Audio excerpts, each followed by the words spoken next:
Welcome to 10 Minutes With. It's a podcast for people who want to listen to podcasts but don't have all day. We've got a quick chat with someone you might be interested in learning more about in about 10 minutes. In this episode, we're getting to know one of your family life radio hosts. Steve Smith is known for being a pretty funny guy, but he's also got a pretty amazing perspective on life, work, and friendship. Was there ever a time you were called Steven? I guess growing up, I was more Stevie than Steven, though. There was 3 Steve Smiths in my senior class, well, all through high school.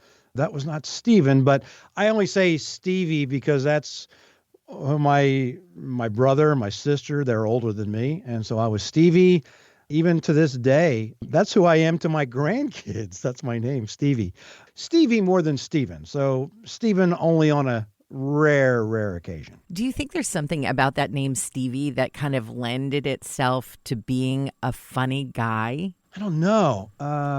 It does have a kind of a funny connotation, doesn't it? But yeah, it's funnier now that I'm at my age and the little kids are calling me, the older guy, Stevie. I don't know. Maybe maybe there is something to the name that I grew into the name or grew down or grew down to the name. I don't know. Maybe. When did you first realize you could be funny? Is there a childhood memory that you have where it was like, wait a second, I can make these people laugh? You ever have one of those things where is it a childhood memory or is it because someone told you the story so often that you actually remember it? And it kind of borders on that. I didn't go to kindergarten. We weren't required in where we lived to go to kindergarten. So I was, I think, 5 years old. We would go over to my great aunt's house. She lived about an hour away, and most every weekend. And Aunt Lib was her name, and she was a school teacher by trade. And I was not in school yet, so she kind of felt compelled, I guess, to go over some lessons with me and things like that. And the story goes that we were doing math problems, and I was 5 years old or somewhere in that area.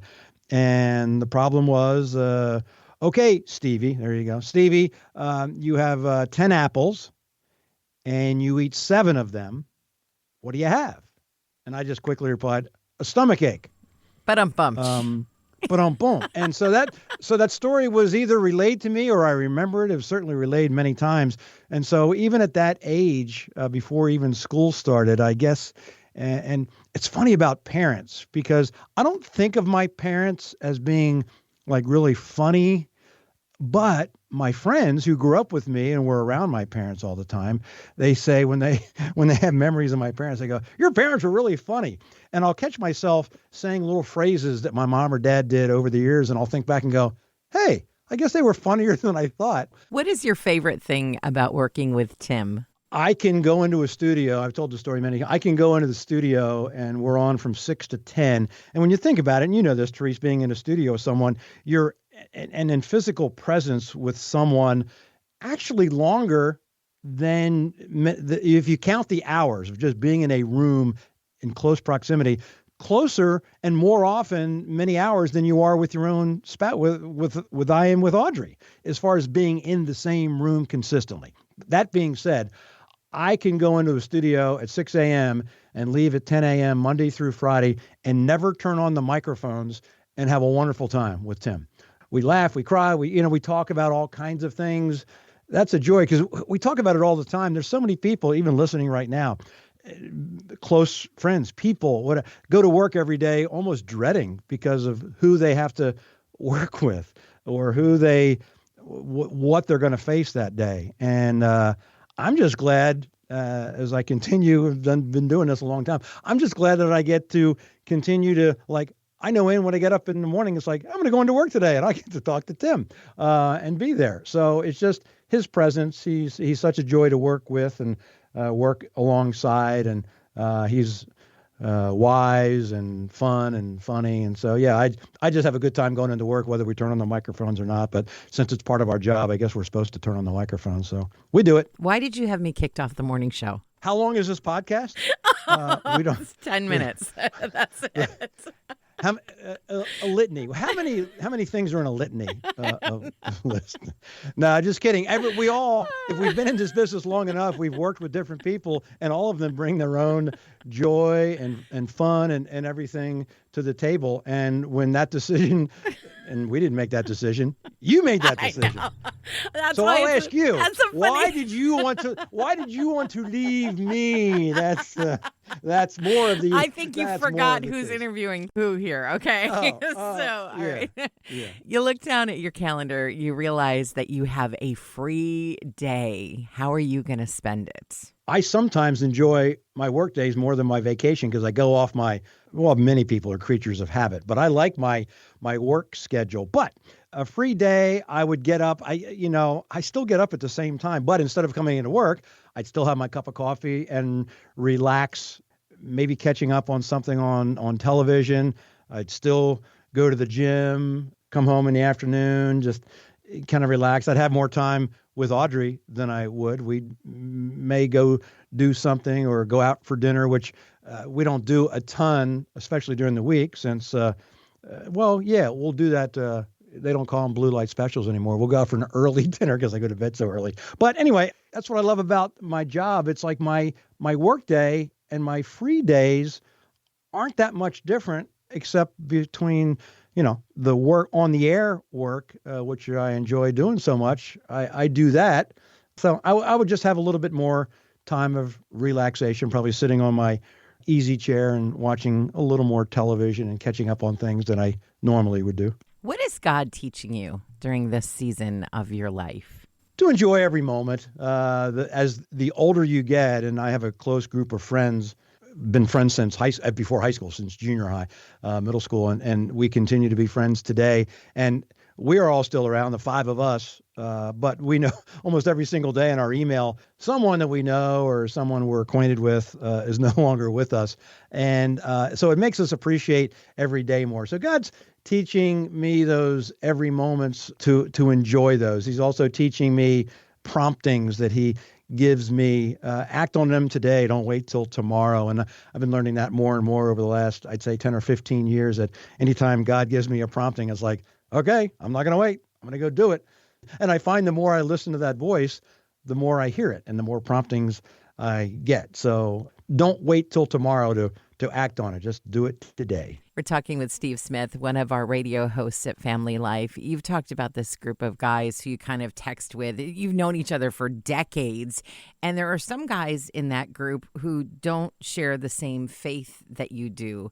Do you feel like a pressure to say, guys, you gotta really get in line with Jesus here? Or how do you address that? How do you kind of rationalize that in your brain? That's an interesting thing because that's on my mind a lot. And I know everybody's style is different. They all know. We have talked on occasion. It's one of those things where I'd rather do it one-on-one than in a group and in person than in text or emails. But they have all referenced. They have all listened to Family Life at one time or another over the years. And so, I tell them what I stand for. They know what I stand for. They have different views on life than I do. And it's interesting. All of them they're all retired now, but all of them have been very, very successful in their business. And sometimes it's interesting to reach the unsaved when they've had success in their life and they've, money is not an issue. They have all the money and more than they need. And they have, good family situations. And sometimes I think, boy, I wish some of my Christian friends were as good a people as these guys are, because their morals are very high. All their standards are very high. They're honest. They have integrity. They give over and over again, financially and time-wise, and to communities, and they're and some do have a local church they go to, but it's just it's an interesting ongoing thing. In the back of my mind, I'm wondering, because they know where I stand when those times, they're not always going to be good, and certainly everybody has challenges in their life, medically, family-wise, those kind of things that come up. And I'm just always there. I'm ready in and out of season. I'm ready for those conversations to be had. That conversation I always think about is, hey, guys, what if you're right and I'm wrong? And then switch it around. But what if I'm right and you're wrong? go into that conversation. I kind of look forward to that conversation, but that's more of a feeling that it's more of a one-on-one thing, that it'd be me and the group, or certainly not in an email or a text. Speaking of days coming, how will you know that it's time to hang up the headphones? I say, as long as is my brain functioning and is my voice working, and those are the two things. It's not a job that requires a lot of physical strain, but it does. You have to be able to think, and you have to be able to talk. And I'm very aware of that those things could go at any time, and I'm thankful to God for those every single day, and I thank Him for that. It's like, so I get when I can't do those anymore, one or both, and they could go tomorrow. And then some people would say, whew, hallelujah. No one would say that. We love you. We love you so much. In my head, there's no time frame. There's no, this is when I know. But I think we all know people who've been at their jobs a little bit too long. And I don't want it to ever get to that point. The people close to me, I've told them, hey, if I'm starting to sound a little different, or I'm sounding this way, or my mind's not working as quickly as it should for this job, the challenge will be, if they tell me that, will I accept it? Will I say, are you sure? I don't know. Because, again, I love what I'm doing so much. It's like, why would I even stop as long as I'm able to do it? Well, I love what you're doing, and I'm really glad that we got to have this chat. Sorry, who is this again? More humor like that during the Rise Up Morning Show, weekdays from 6 to 10 on Family Life. Thanks for listening to this episode of 10 Minutes With. Did you know Family Life offers a variety of podcasts? Get up to date with Family Life news, or enjoy some family time with Family Life Kids. There's If That Makes Sense, a Family Life original podcast where they talk about what life is really like as a Christian in your 20s. And Can't Say That on Christian Radio, a podcast of topics we would talk about on the radio if we could. And maybe we should. They're all free and on demand at familylife.org. Just click podcast under the radio menu.